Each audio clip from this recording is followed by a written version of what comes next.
The Tim Heale Podcasts. Ordinary people's extraordinary stories. Welcome to Ordinary People's Extraordinary Stories and the Tim Heale Podcast. In this episode, I'm going to have a chat with Jason.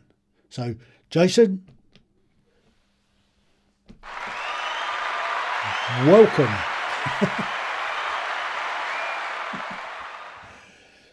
So, Jason, if you can tell me when and where you were born, if you can describe to me what it was like where you grew up, the schools you went to, and the education that you received. So it's over to you. Thank you very much, Tim, for honor to be on your show. I am from Georgia in South Carolina of the United States. So yeah, I grew up in Georgia. At an early age, about age 12, I moved up into South Carolina. And that area of the southern United States is mostly the Appalachian. It's the hill country of the Piedmont. We call it the Piedmont region. And so I had a regularly average, normal life as a young boy growing up in the country. And the one thing that was a little different with me when I was a young boy is I failed the first grade of school, primary school. I was sent back to repeat it. I was identified professionally, not only as a kid, but as an adult, as having a learning problem, a learning disability, which is on paper. It's not just hearsay. It's actually professional educational psychologists saying you got a problem compared to the average person. So I believe I made lower on my entrance scores probably than any one of your viewers out there. So that was a little bit different with me when I was growing up, but I had a relatively happy childhood. So, oops. we got another welcome. so you failed first grade. So does that mean you had to redo the whole year again? That means I had to redo the whole year again. And the problem with that was just missing my friends I had to say, well, I'm a little different and everyone else is normal, and goodbye to you and hello to other friends. And that was but there was no label put on to me. I kind of, there was not like you're a dummy, but just do your best. There was not a whole lot of expectations throughout my school, not only from my instructors, but even from my mother and father. They didn't try to push me down, but they knew that I'm not going to get too far probably, because we all know that education is kind of important in life. Yeah, I mean, I had a similar experience. I mean, I failed what we had called over here the 11 plus. But that was kind of my own fault, really, because I didn't go to school very often. When I did, I generally got into trouble. But one of the reasons is I suffer from dyslexia. So I have a problem reading. I've managed to combat it over the years, and I'm okay now. I've got a reasonably good level of reading now. And my education is more on the practical side of life. I mean, being an infantry soldier, nowadays it's slightly more difficult, because nowadays soldiers have to be fairly clever to operate some of the equipment that you get.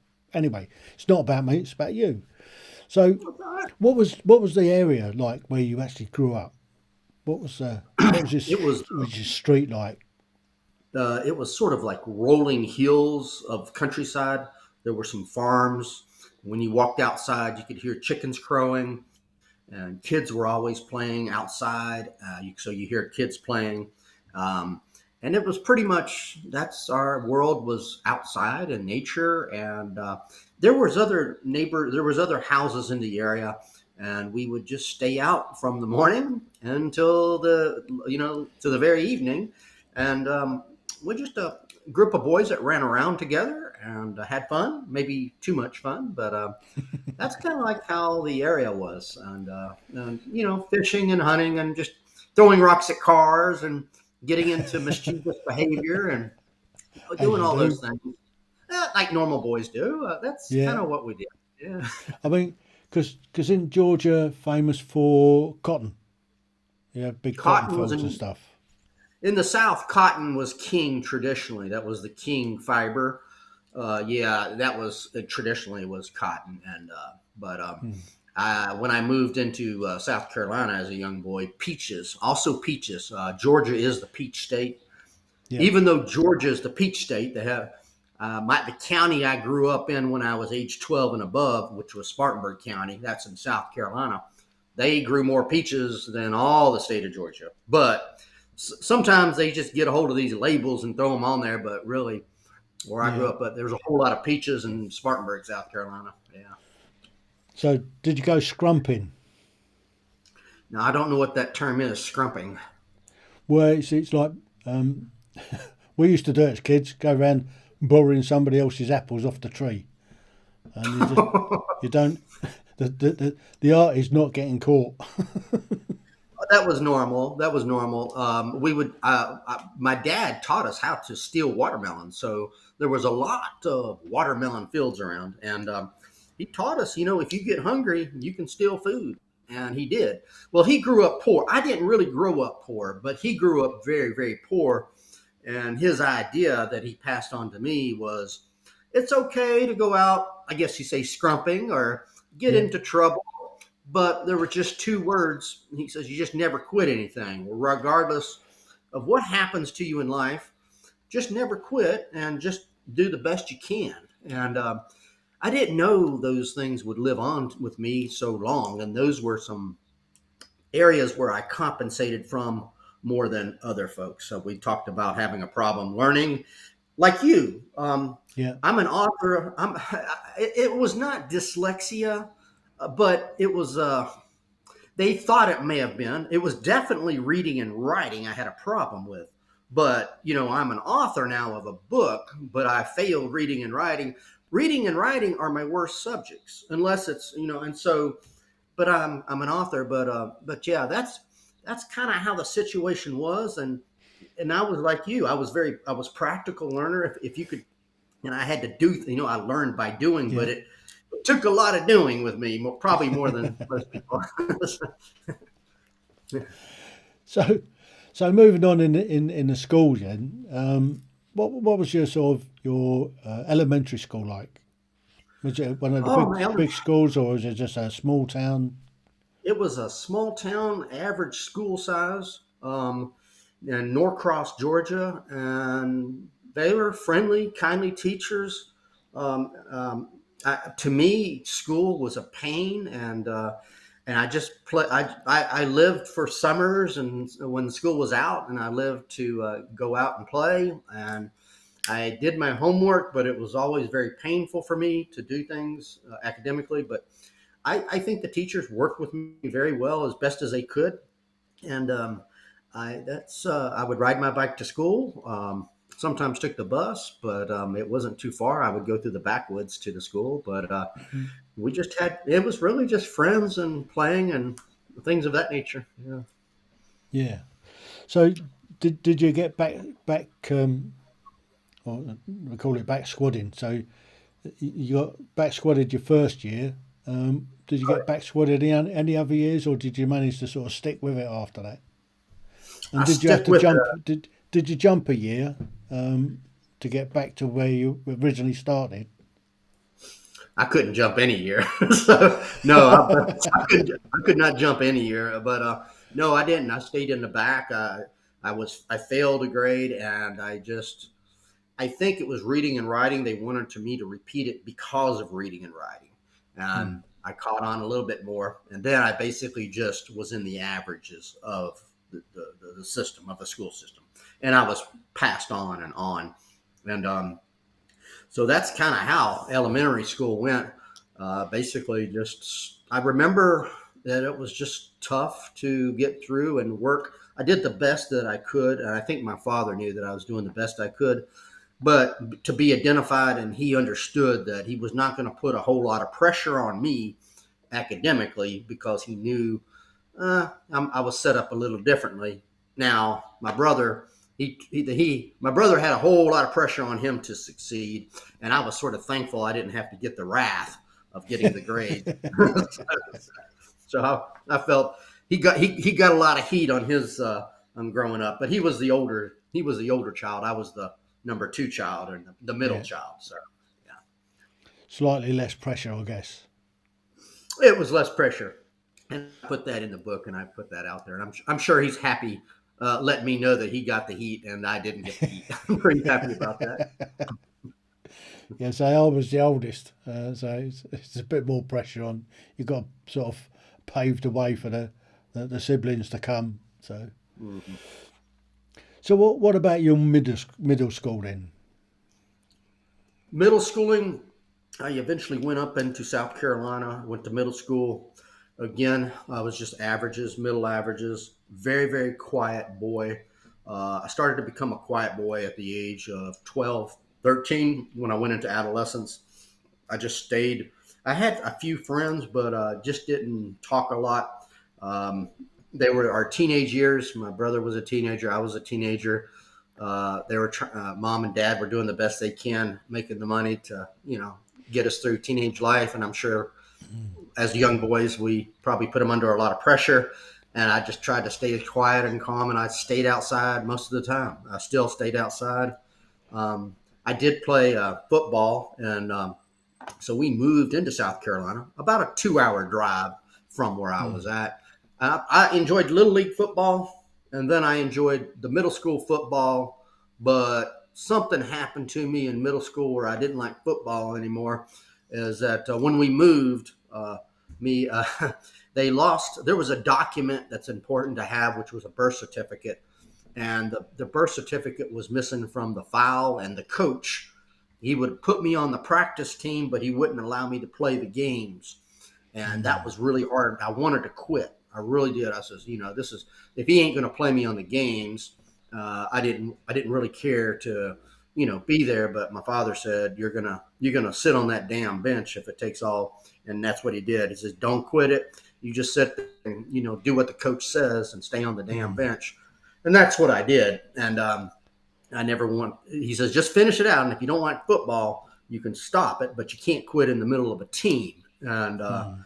that was a life lesson that sort of stuck with me. And I never played football. I did complete the team, but in the season, but I never wanted to play football again after that. Yeah. What position were you playing? Nose guard, nose tackle. Oh right. And Phew. nose tackle. So I was right behind the center, and Yeah. I would love to go, sack the quarterback. But I mean, football was just so fun. It was just so fun to me. And it's just that I had a bad season that year because they didn't want to play me with the document. Mm. Oh, I played one game. It was the last game of the season. They finally got the document in, and so I was on the kickoff team, and I went running down the field as fast as I can, so excited because this is my time. I've been sitting on the bench all season, and I didn't care. I was just running. Someone someone clotheslined me. Got to understand, I'm about 13. Someone clotheslined me, broke my nose, and I didn't really care if my nose was broken. They cared more than me. And they said, you got to go back onto the bench. I don't care about my nose. I get to want to play. So I went back on that bench, and that just solidified me to no more. I mean, I think if he said, okay, your nose is broken and we'll just let you play, and he says, I'll let you play all you want because you've been sitting there, then I might, who knows, I might say, okay, maybe I'll forgive football. Maybe I'll forgive the coach and the team, but he put me back on that bench. I played one game, one play of one game, broke my nose on the first. That was it. Like, okay, I said, I'm That's out of here. I'm no more. that's So, crazy. So I played a bit of American football back in the late 80s for a team over here called the Milton Keynes Pioneers. And I was an outside linebacker and occasionally stepped into the defensive end. And I got a few sacks to my name and had a lot of fun. But I've also played a lot of rugby. Um, hmm. I've heard and I, that's a rough sport. It sounds like what I yeah, see. I play scrum half, so I'm a gobby little scrum half. I'm only 5'10" or 5'9", and I just pushed the big blokes around. Wow. So, what did you do after you sort of finished your football? Did you play Well, any other sport? did I didn't play any other sport. I got into a vocational agriculture. I started picking up on agriculture, which was growing things, and I was in a rural area, and I picked up on farming a little bit. I didn't have a farm, but it was more like just backyard gardening. Vocational agriculture, peaches, and things were very much there. So I got into that and became pretty good at just on the Future Farmers of America, and got interested into those things. And I just worked myself into the vocational side of agriculture. That was sort of kind of my hobby. I had a garden, and I had a compost pile and things, and nature became uh, part of uh, part of my world in many ways. Yeah. Hmm. So, moving on then, what about your high school? How did you get on in high school? High school again was just very average. I excelled in agriculture, which was but other than like reading, writing, it was. I didn't know it at the time, but the South Carolina school system was one of the lowest in the countries. I learned about it later once I had a daughter and went all around the world and seen other things. But we were, in hindsight, we were very just it was not a great system when I compare myself to my daughter's educational system that came through other places. But again, high school was uneventful, other than that's when I decided I might want to start looking at the military as an option, because my high school counselor, I have her in my book, told me that I should not go to college, which was no, that was, Hmm. he said, don't even go there. So I just thought you either go into the military or you go to college. And so I was looking at then start forming the idea of the military, or some Hmm. sort of branch in the military. You And didn't want to go into farming then? yeah, I mean, well, I had yeah, I mean, farming, there's not a whole lot of money, but that was something I understood. But then again, I found that you can join the reserves. You can have 1 foot in a military job, part-time soldier, like a reserve, Yeah. a weekend warrior is what we call them. And then you could have another job, maybe possibly as a civilian, just a regular job. It could be in farming or something else. So I was Hmm. thinking of going in part-time. Mhm. So, what happened then? Well, I was 17 years old. I was in the 11th grade, and I decided to just go drive down and take the test, the entrance test. Now, one mystery to me is I passed that test. I don't know how I passed it, because a lot of the entrance tests, but it was the National Guard. It was not the National Guard. We used to call them NG. That means nasty girls or no goes. They were, in hindsight, they were sort of the yahoos. They were the less than the best traditionally, and well, probably realistically as well. Yeah, I got a lot of stories on that. So there was one thing I did not cover that just came to mind when I was growing up. As I told you about failure and academic problems, I also had a physical problem, which was osteomyelitis, and this just triggered. Osteomyelitis is a bone disease, and my left knee dissolved 2 different times. I was on crutches as a kid, and it was very painful. So Hmm. pain and failure came into my life really early. But I feel that kids are more resilient than adults. And to me, that was just part of life, pain and failure. So, another, when you talked about going into the military at age 17, I lied to the military and told them I had no problems physically. And this was before the internet. And if you just write down, I have no physical frailties, which I had a past issue with my knee. I didn't want Hmm. to put that down there because I wanted to be selected to go into the military. So I passed the entrance test academically, which is a mystery. And also, but I know how I got in physically. He couldn't see that I had a problem. There was no records that I had a problem that with osteomyelitis. And I got in at the age of 17. Um, I was still in high school. I was in the 11th grade, and I was considered I had raised my right hand to defend the country. And at the age of 17, and I had not, and I had to wait. And I went to drills. I went to weekend drills as a soldier in the 11th grade before the 12th grade, which would be basic training, would be between my 11th and 12th grade years in the summertime. Yeah. So how did that pan out then? Whew. I was a low performer. I was one of the lowest privates in the platoon. It was really, really difficult for me to understand all the water coming out of that damn fire hose. It was coming out fast. I couldn't drink fast through the water. It was do this, do that, do this. And I'm like, what? There was one darn thing I was failing after the other as far as just could it be tying your shoes properly, putting on your equipment properly. Maybe my helmet was set off to the side. I was not looking right. I was not acting right. There was a lot of stress, and I was not able to drink the water coming out of that fire hose. So he sent me and another soldier off to a criminal confinement facility, like a military brig. We didn't do anything criminal. It was a drug deal that they had with the sergeants to either break or make the soldier. So they sent the two worst ones out there. I was one, and another guy was one. He broke. I stayed in, just barely hanging on.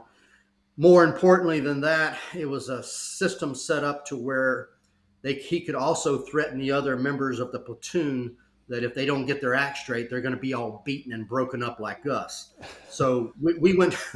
So we went to the platoon. We went to this facility, CCF, Criminal Confinement Facility. It's for criminals in the military, but we only went there for 4 hours as a sort of a scared straight program. And we made big rocks into small rocks. We went through obstacle courses. We crawled around on the hot ground out there in Fort Sill, Oklahoma. We come back basically all bloodied up. Our uniforms were torn up. We were bloodied. We had open wounds. And he told us to stand to attention while he brought the other platoon members to come look at us. And he said, you guys, you see these two sorry privates? You're going to be looking like them, and I'm going to send your ass to CCF if y'all don't do the right thing. And so that guy, he ended up getting out. I stayed in just barely, and I did complete basic training, which to me was a Herculean task, and I could not even articulate what I'm saying now back then. I could not tell people what I went through. I could not explain the transition that occurred. I came back very different and very, very motivated, thinking that I could probably do about anything in the world. Well, you do when you come through basic training. I think Yeah.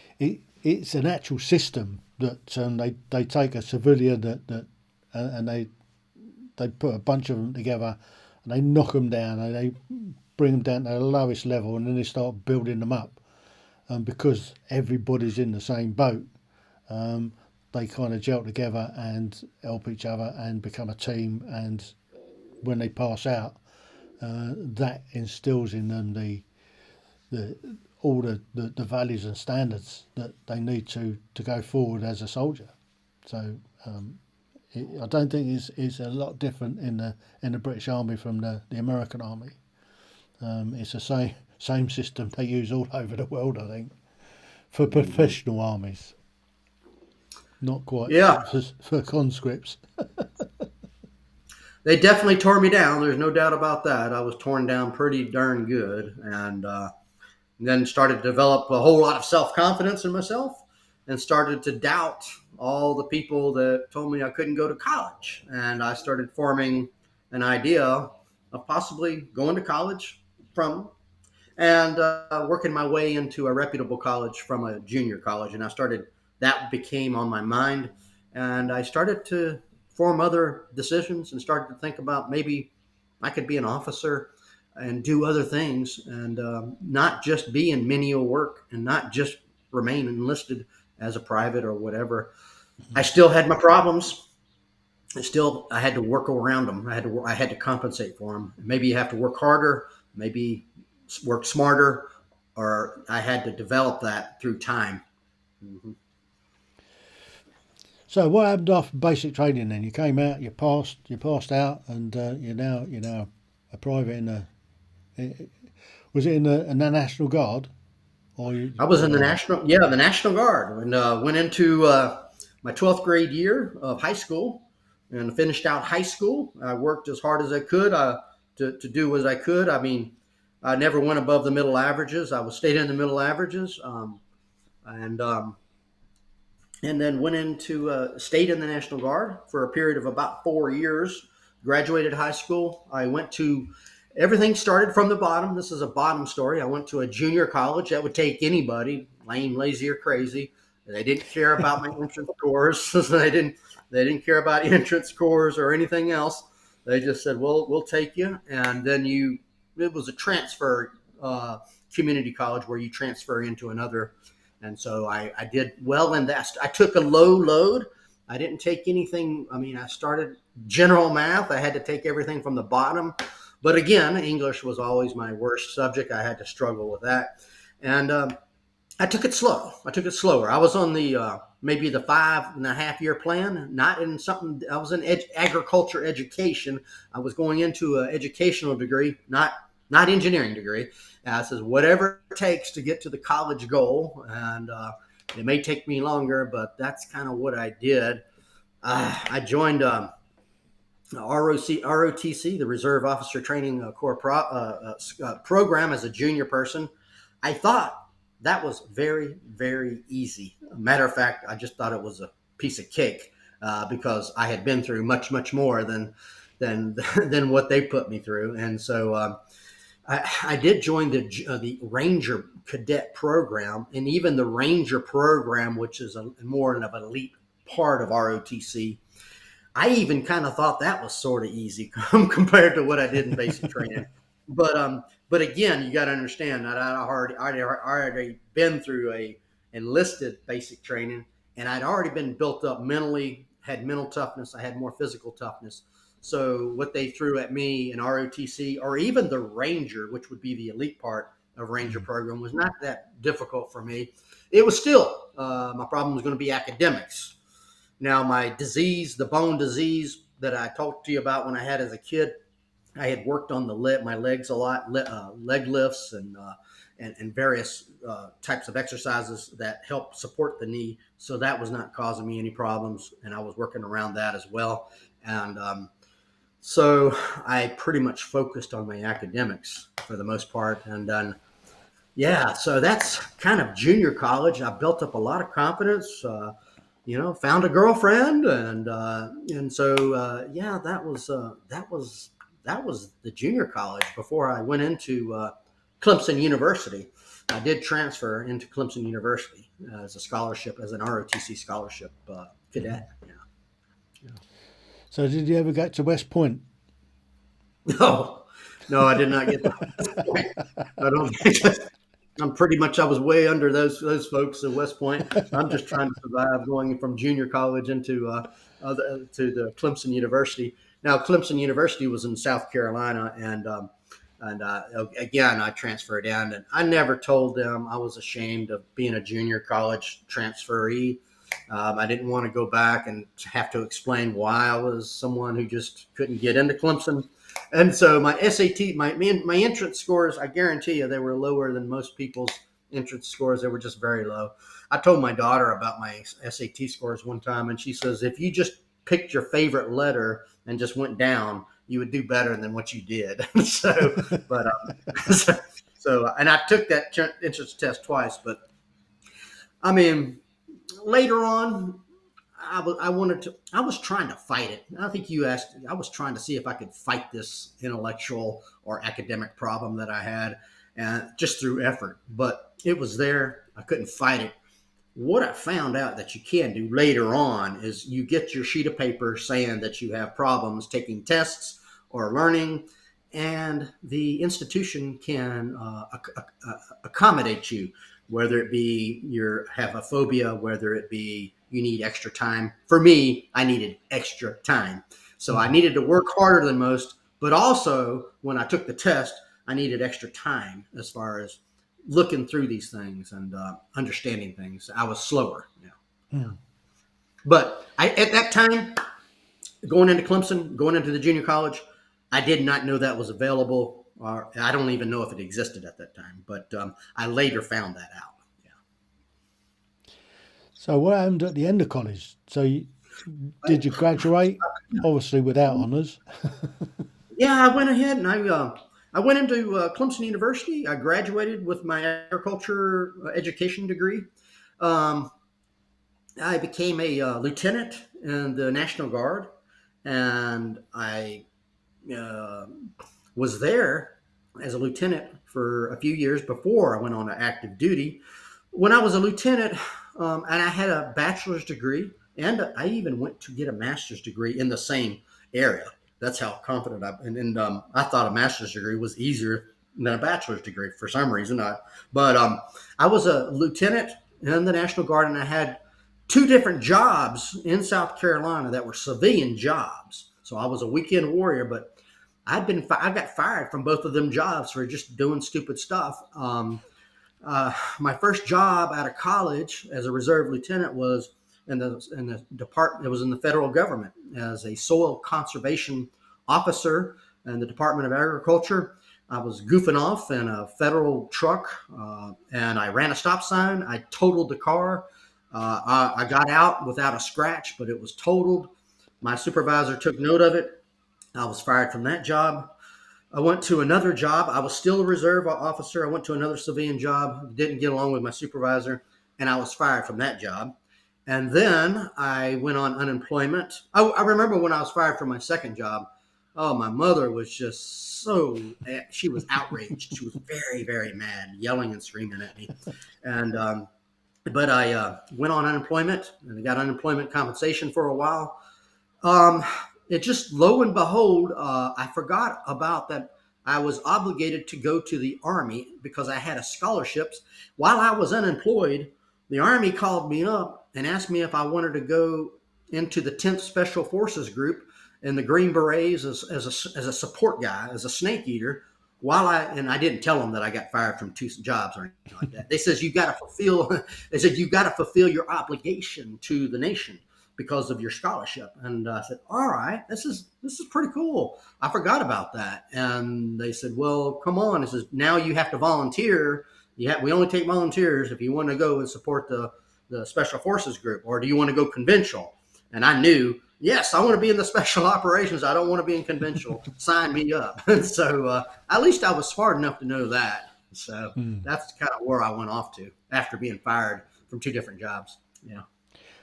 So what's the transition like for that then, going from National Guard to into Special Forces? It was culturally, it was a great fit for me. They were kind of a roguish type of a it was not your conventional mindset. Neither is National Guard. So, but National Guard probably in a better way. But it was the cultural. I went from South Carolina up to New England into Massachusetts, outside of Boston, at Fort Devens, Massachusetts. That environment there, just the way they talk, just being around the civilians of that state was just a cultural, just very, very different. And I picked up on differences of language, difference of behavior. Now, in the Special Forces Group, as soldiers, I felt that I fit in really well. I enjoyed their culture. I enjoyed the way they did business. They were very professional, and they seemed to accept everyone's differences a little bit. And then they didn't really. It was just a better fit for me. They were also very professional, but they were very, unconventional, and I enjoyed it very, very much, very much. Yeah. Mm. So how did you progress your career in there then? I just did about a year. So I did not. I went in as a chemical defense officer in support of chemical defense operations at the battalion level, but I got to jump with them. I'd had an airborne patch. I had an airborne in ROTC. I had an airborne patch. So I got to jump with them, live with them. I was not tabbed. I was not considered special. I wore a red beret, not a green beret. but they didn't care as long as you fit in and as long as just help us, we help you. I watch your back. They didn't really care. And I was a lieutenant, which there was no lieutenant jokes. For some reason, there was no lieutenant jokes. And they just accepted me. And that's what I thought was really cool. I physically, I could keep up with them because I had worked on physical fitness. And then just I had to learn things at the staff level was more difficult things, putting charts together, putting reports together. That was difficult for me. But I remember going to Canada on cold weather operations. I enjoyed it there. And I just enjoyed, we went to Fort Harrison, Montana, jumped in there and just did a lot of different activities in the area. But I knew that I would probably eventually get rotated back into the conventional forces. And I didn't want that. I didn't want to go back into the regular left, right, left military. And I decided to become full. I wanted to stay an officer on active duty and retire on active duty. That's when I decided I want to stay. I don't want to go back to the nasty girls. I mean, the National Guard. I wanted to stay on active duty. And that's pretty much what I did. And I thought that if I did that, I need to have a specialized branch, something that I could put up with for 20 years, or more than 20 years. And so I decided to, I remember asking when I was in ROTC, I remember asking about the Army Medical Department. And I asked, and I even investigated, I thought, when I was in basic training, I saw the ambulance drivers, they had air conditioners in the ambulance. And I thought that might be a cool job to have something where you have an air conditioner, because it seems like, and also you're taking care of troops and you get to sit back there and wait for someone to get injured and you don't have to put up with a lot of, I said, so in ROTC, I asked about the medical and they said, no, you cannot be medical. You got to branch your regular branches because medical is for doctors. That's your veterinarians, your dentists, and your doctors. And so you have to have a doctor's degree. So for me, I thought, well, that's out of the question. But as I investigated it, there is a whole lot of specialties in the Army Medical Department. There's dietitians, there's nutritionists, there's preventive medicine, there's public health, there's nuclear medical science. There's a whole lot of jobs that don't require a doctor's degree. So I found one in particular that I wanted, which was environmental science officer, but they said there's too much. You can't go into there because there's too many people want to go there. And then I went into something which was entomology. I became a medical entomologist, which it was in the public health, and so prevention of diseases in troops. So we know that just the mosquito alone kills more people through disease transmission than any other animal. So in the military, Army, at least in the U.S. Army, we want to prevent diseases in troops before they occur. And so I went into a unique specialty of Army entomology. Sciences, like I said, I picked up on sciences a little bit better than anything else. I was in agriculture. I was in science. It's considered a natural science. So I went into that, and I did something they told me I couldn't do. They said, you can't branch transfer because we put too much damn money into you. We put all this money into you to become a chemical defense officer. You just can't branch out. And I challenged that, and I did a branch transfer from the chemical corps to the medical service corps. And I stayed in that for the next over 20 years, and it was in public health. That's kind of how, and I transferred out of Special Forces and the Chemical Corps, and I was on active duty, but I was in the Army Medical Department now. Yeah. Uh-huh. So where was your first posting once you transferred out then? Daegu, South Korea. So South Korea and Daegu, the city of Daegu. The camp was Camp Walker. I went there and did my year of overseas duty in South Korea. So that was my first major overseas deployment. Picked up, and I started to open my eyes to another culture, another world, and it was a very, very great place to go. A lot of soldiers don't like it, but for me, I was walking into another world and another culture. I found Korean food to be one of my favorite foods. It still is today, and onions and garlic and cabbage and kimchi is something I eat every day, and I did from that day forward. And it was an eye-opener, and I found that I enjoyed living overseas very much. did you get to do the border patrols? Did you get to do the bit on the, is it 49 parallel? So the parallel, the North South Korean border was further away from me than most. A lot of those soldiers go there and they do the border patrol. I only went up there to participate in try to get an exercise, but I never was up there to patrol it. I was more south and combat support. So my job was public health, and for the most part, throughout the duration of my career, it was public health, prevention of diseases in troops, whether it be from insects or water, food, sanitation, garbage, things of that nature. We were Or sort of women? the now the sexually transmitted diseases that we did that for a little while, but that eventually got transferred over to the communicable. They had a health nurse that would do those eventually, but yeah, back in the old days, it was the Yeah. STDs, the sexually transmitted diseases. But yeah, that was it became a niche, and I started to enjoy it yeah, a lot. Yeah, and I enjoyed South Korea a whole lot. Yeah. So where did they send you after Korea then?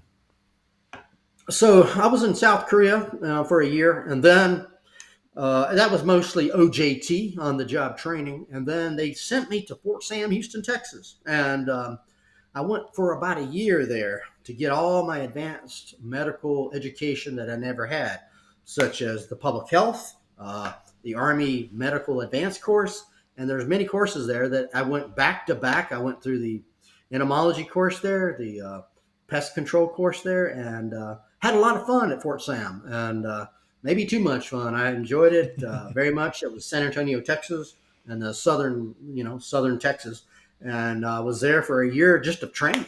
Yeah, so that was very, that was I was again. I was like, I'm staying on for 20 years, and this is going to be. I found a niche. I found a niche. I finally I found the niche I need to go to. Found your calling. My calling. Yeah, my calling.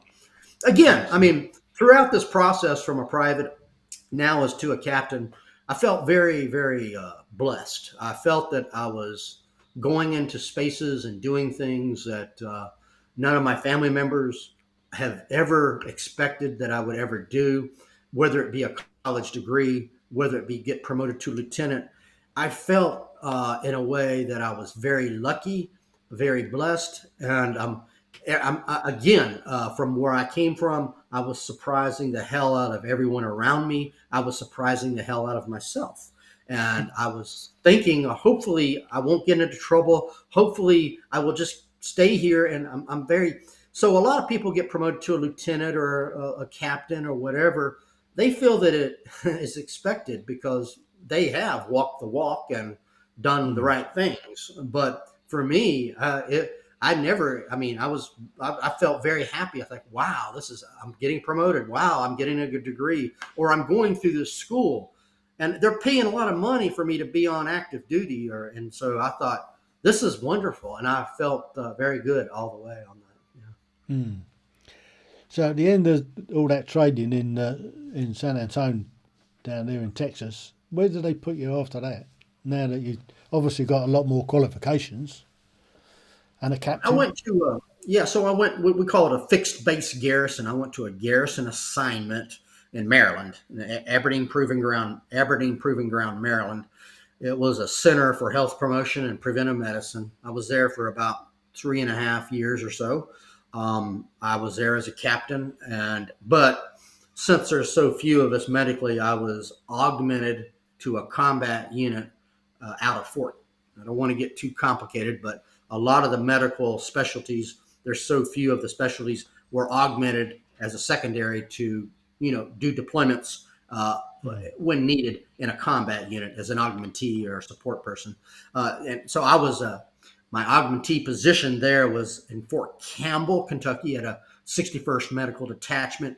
Even though I was physically located in Maryland, I went 2 deployments to El Salvador as an executive officer, kind of like of a medical detachment, kind of like what was set up in South Korea, but we would go on deployments. In the 1990s, it was operations other than war, and I went on 2 of those humanitarian assistance missions with the unit to El Salvador.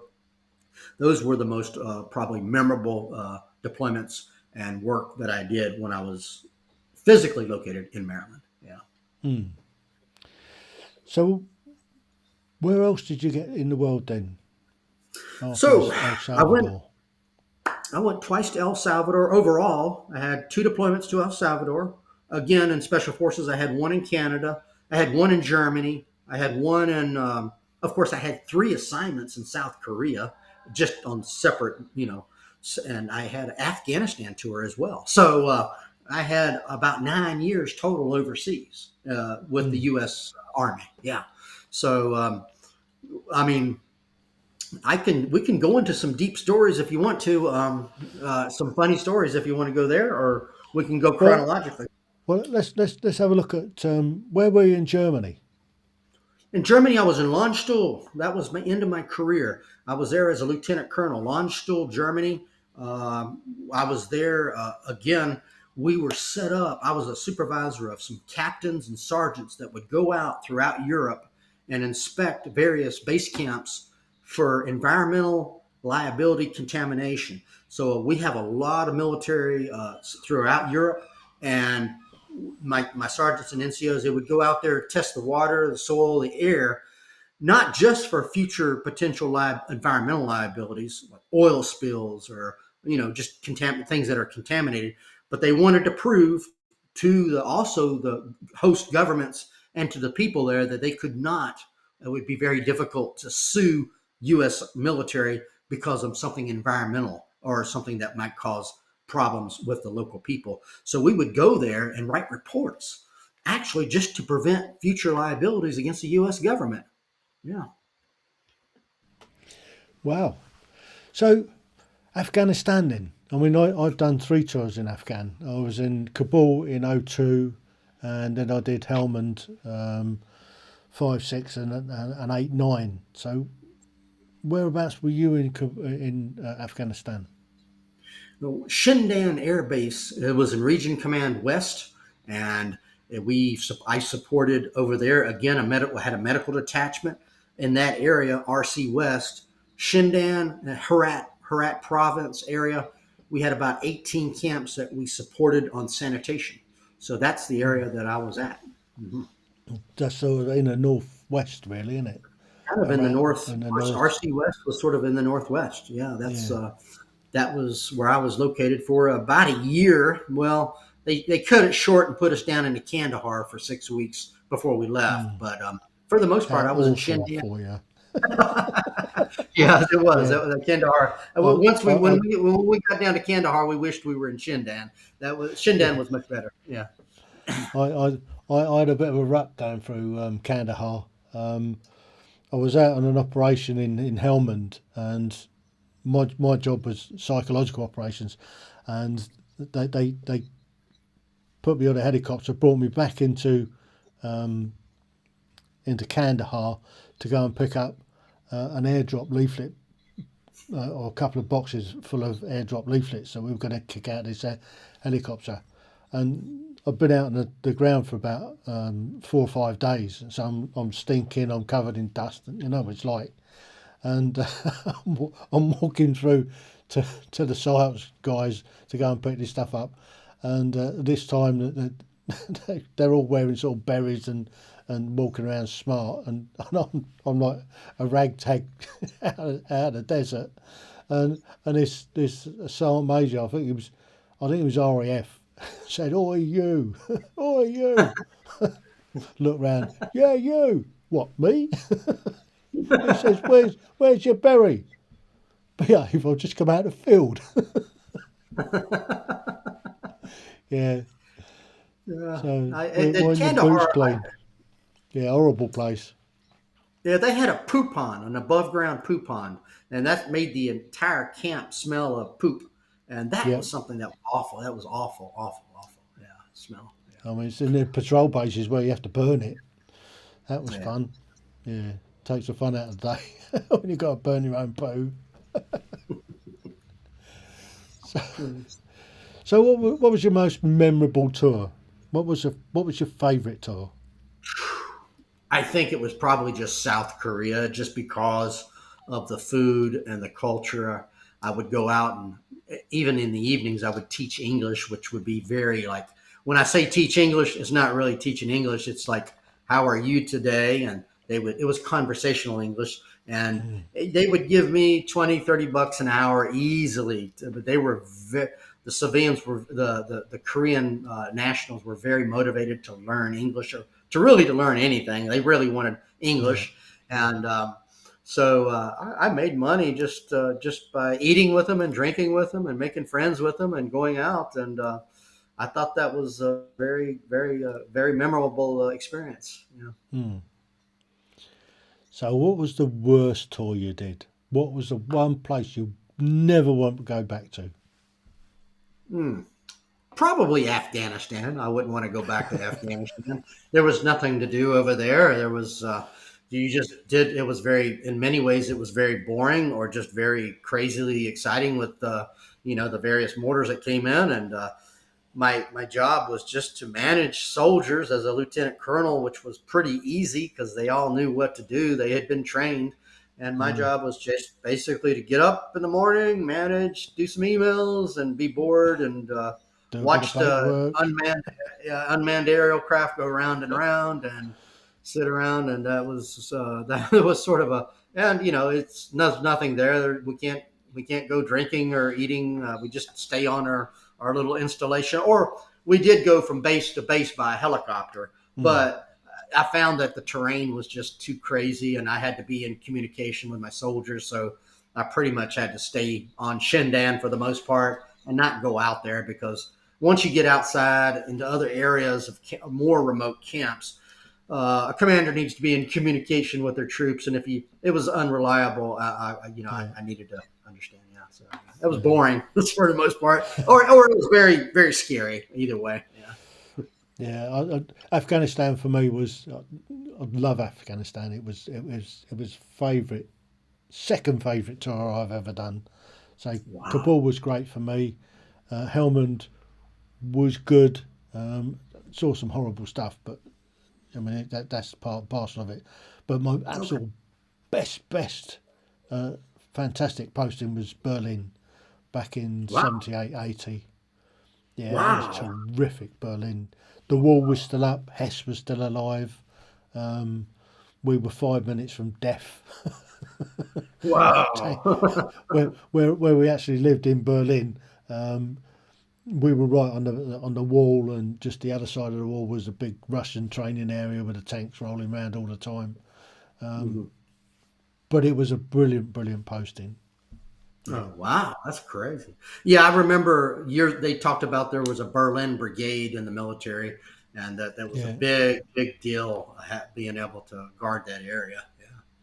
Yeah, went over to the American sector a lot back in those days. I used to pop up the French sector, but only to pick up wine and cheese, nothing else. And we used to go across into East Berlin a lot as well, which was good fun. Watching Russians, watching us, watching them. Wow, that's cool. That's cool. I know you've had a lot of years. There's no doubt about that. Yeah, And you a had lot of fun. Taking a lot of liberties as well. Yeah, cool. Mm-hmm. Well, Jason, that's quite a career you've had. So what did you do when you left the military?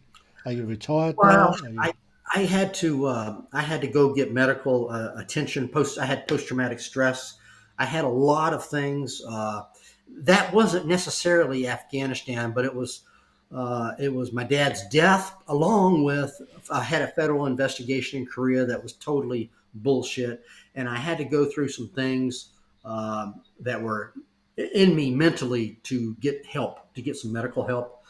So I went through some counseling after I got out of the military, and well, even while I was in Germany, we talked about Germany, and that was on my career. That's when I'm going down, and I got out. I really got out because I was sort of burned out. I'd had enough of a lot of things, and got some counseling, and then I got involved in some veterans group here in America, as far as just recreational activities. And then once COVID hit, everything locked down during COVID, and I got a federal job in the Centers for Disease Control, and I worked on that federal job for about 2.5 years until And I went on a few deployments with the Centers for Disease Control in support of the COVID, Mm-hmm. But I was also, I had been helping, I had hired somebody on this book. I stopped my federal job so I could promote my book and to produce the book and to get it out there and to have time to market it and do another skill, which you're seeing now, which is podcasting. I did not speak as well as you see me now a year ago because I could not articulate that well on a camera. But now I'm working on that. And that's kind of what it's been post a few different jobs, a few different activities after retirement, and now just promoting my book. Yeah. Brilliant. Well, how can people get hold of your book? Well, I have a website, jasonpike.org, jasonpike.org. I'm on Facebook. Just go to Jason Pike on Facebook. Amazon. Now the book I am the narrator. I am the author. It's coming from the horse's mouth. This is a true memoir of my life. And I'm on Amazon. You put A Soldier Against All Odds in your browser or Jason Pike on your Amazon account. You'll find me there. And different formats, Kindle, audio, and different formats you want. Yeah. Aha. I enjoy audio books, I really do. And it's Being on from me. Audible. Yeah, terrific. Audible. Yeah, I got it on audio. Yeah, sure do. I'll give that a listen. All right. Wonderful. Wonderful. Yeah, what I really need, the biggest thanks for me is just a review, a thumbs up. Just to, it's really simple. It's like, hey, I heard it. Sounds like it's a great book. You don't even have to read it or listen to it. Just say, hey, this all sounds cool. But no, that's kind of what I'm doing. And I'm in my future plans basically are to continue to promote the book and to continue to develop skills of podcasting and maybe become, well, I have already been an inspirational speaker to a lot of folks in America and continue on that skill and possibly write another book in the future. Yeah. Wicked. Well, Jason, thank you so much for sharing all of that. Hey, thank you. I'm honored to be on your show. Pretty well. Thank you. That's an absolute pleasure. The Tim Heale Podcasts. Ordinary people's extraordinary stories.